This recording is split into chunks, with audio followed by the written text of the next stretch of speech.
C. Joseph Vijay எனும் நான்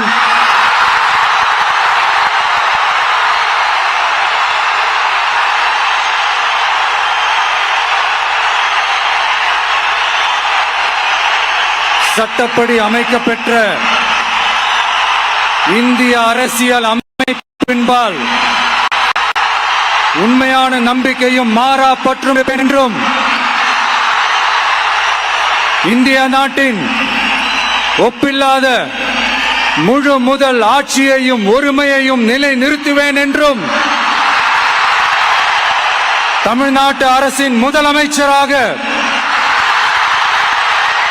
உண்மையாகவும் உளச்சான்றின்படியும் என் கடமைகளை நிறைவேற்றுவேன் என்றும்